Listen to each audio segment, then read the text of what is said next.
Bismillahirrahmanirrahim. Assalamualaikum warahmatullahi wabarakatuh. Rekan-rekan ASN maupun peserta pelatihan calon pegawai negeri sipil eh, yang sama berbahagia. Pada sesi kali ini saya ingin berbagi terkait dengan rencana atau konsep bagaimana pelaksanaan aktualisasi di tempat kerja. Jadi sebagaimana kita ketahui bahwa salah satu tugas aparatur sipil negara itu adalah melakukan pelayanan publik. Maka dalam konteks pelayanan publik ini kita akan berbicara bagaimana kita konsep atau bagaimana konsep kita dalam rangka menjawab semua permasalahan-permasalahan yang terjadi di lingkungan instansi kita, dan tentunya dari permasalahan-permasalahan ini kita ingin menemukan sebuah gagasan atau solusi kreatif yang dapat membantu kita atau memecahkan permasalahan-permasalahan sehingga kita bisa selesaikan permasalahan-permasalahan yang dihadapi. Baik, saya langsung saja. Jadi pada materi konsep aktualisasi ini adalah bagaimana proses kita menemukan gagasan kreatif. Ini yang paling terpenting. Jadi selama saya melakukan pembelajaran, kelihatannya bahwa kita sedikit mengalami proses atau bagaimana kita menemukan gagasan kreatif. Ada sedikit kendala yang dihadapi oleh teman-teman itu bagaimana menemukan ide, bagaimana menemukan gagasan. Maka pada kali ini saya akan berbagi bagaimana kita proses menemukan ide atau menemukan gagasan kreatif. Maka kalau kita hubungkan dalam konteks pelatihan ini sebetulnya bagaimana konteks keterkaitan antara agenda habituasi dan aktualisasi, saya kira teman-teman sudah pada tahu, yang mana kita memotret pertama ini kita memotret kondisi saat ini. Dalam kondisi saat ini tentunya kita akan melihat dan bagaimana yang Anda inginkan. Jadi kita potret dalam hari ini seperti kondisi apa situasi hari yang terjadi dan apa yang diharapkan. Untuk menemukan kondisi saat ini kita sangat tergantung dari kepekaan kita, konsistensi dan keagraban serta kita bisa menunjukkannya.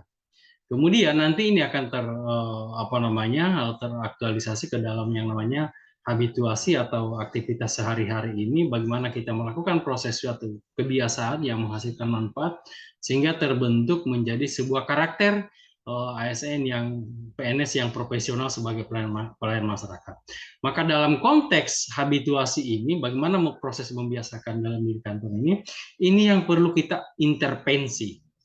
Nah, ini yang kita katakan itu adalah intervensi, itulah yang disebut dalam proses intervensi ini kita sebutlah dengan aktualisasi. Proses aktualisasi ini kita mulai dari penetapan isu sampai dalam proses penetapan isu kita akan menemukan gagasan kreatif, tahapan kegiatan, dan output. Kemudian ini kita laksanakan bagaimana dalam konteks pencapaian misi, penguatan dari organisasi, dan pemecahan isu. Ya, ini kita laksanakan dalam konteks hubungannya output itu bagaimana kita lakukan. Ini secara teori. Maka prakteknya, mari kita lihat dulu, kita perlu dulu. Ini yang menjadi masih kebingungan dari teman-teman, itu bagaimana membedakan antara atau bagaimana menemukan isu. Ya, seperti itu bagaimana kita menemukan isu yang menjadi kendala. Sebagian besar ini hampir tidak bisa kita bedakan yang mana isu, yang mana masalah. Ya, sehingga kita tidak bisa namanya konteks kita memotret kejadian, ya maka perlu kita tahu dulu bahwa kalau kita merujuk kepada isu definisi dari kalau KBBI Kamus Besar atau dikatakan bahwa isu itu adalah fenomena atau kejadian yang diartikan sebagai masalah. Jadi ada fenomena atau kejadian, ya bisa dianggap sebagai masalah. Maka bisa juga dikatakan kabar yang tidak jelas asal-usulnya dan tidak terjamin kebenarannya atau kabar angin, desas-desus. Atau di dalam sebuah kamus yang kamus Collins Cobure English Language ini dikatakan bahwa yang pertama itu adalah an important subject that people are discussing or arguing about. Artinya apa? Ada sesuatu hal yang penting yang orang-orang itu sedang bahas atau diskusikan di luar sana. Yang kedua adalah when you talk about the issue, you are referring to the really important part of the thing that you are considering or discussing. Artinya apa? Ketika Anda membicarakan isu, maka Anda sedang memperlihatkan kenyataan atau bagian-bagian penting yang mana ini akan menjadi bahan pertimbangan atau menjadi yang didiskusikan. Nah, maka mari kita lihat konteksnya, langsung saya prakteknya di kelas ini sudah dipelajari. Maka bagaimana kita dalam konteks memotret isu ini, maka ada 3 kemampuan yang harus kita miliki. Yang pertama adalah kita harus memiliki kemampuan environmental scanning, peduli terhadap masalah dalam organisasi dan mampu memetakan hubungan kausalitas. Yang kedua adalah problem solving. Artinya apa? Mampu mengembangkan dan memilih alternatif dan mampu memetakan aktor terkait dan perannya masing-masing. Dan yang ketiga adalah analisis, mampu berpikir konseptual, mengkaitkan dengan substansi mata pelatihan, dan atau mampu mengidentifikasi implikasi dampak manfaat dari sebuah pilihan kebijakan, program atau kegiatan tahapan kegiatan. Jadi ini kemampuan yang wajib kita miliki. Maka kalau kita keterkaitan dengan kerangka pikir pemilihan isu, ini kita akan lihat isu utama ini akan bisa bersumber dari individu, unit organisasi, ataupun unit kerja. Ya, isu ini bisa kita lihat dengan ada di dalam manajemen ASN, pelayanan publik, world government, ataupun saya tambahkan lagi di sini ada namanya smart ASN. Ya.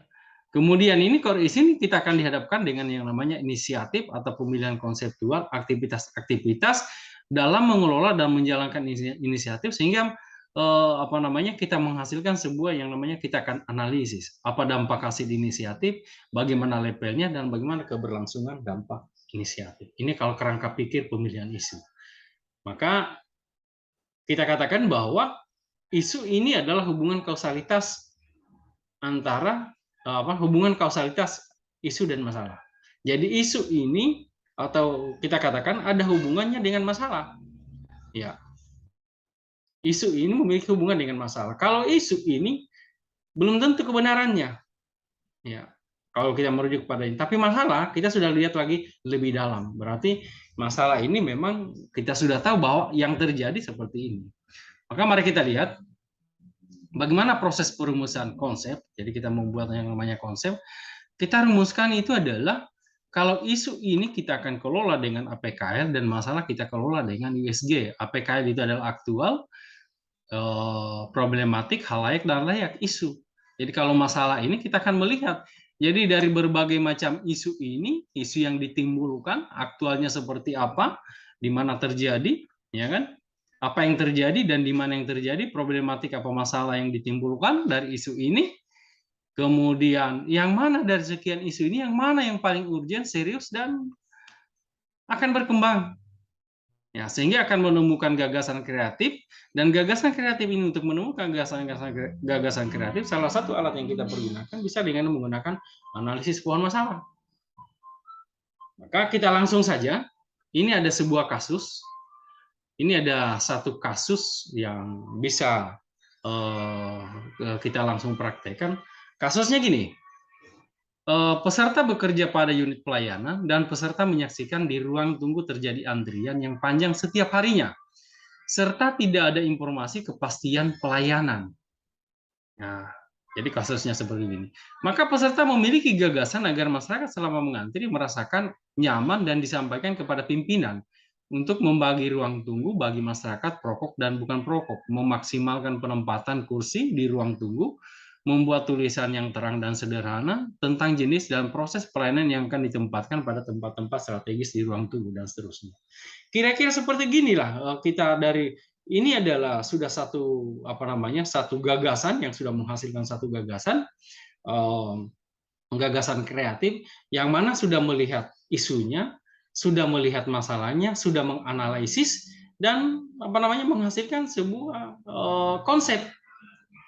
Maka mari kita lihat bagaimana prosesnya ini sampai terjadi yang seperti ini. Maka dari hal ini maka kita bisa lihat dari kasus yang tadi yang saya bacakan, maka yang pertama kita lihat dulu isunya, apa aktualnya, apa yang terjadi. Ternyata secara aktual bahwa telah terjadi antrian yang panjang setiap harinya di ruang tunggu pada unit pelayanan.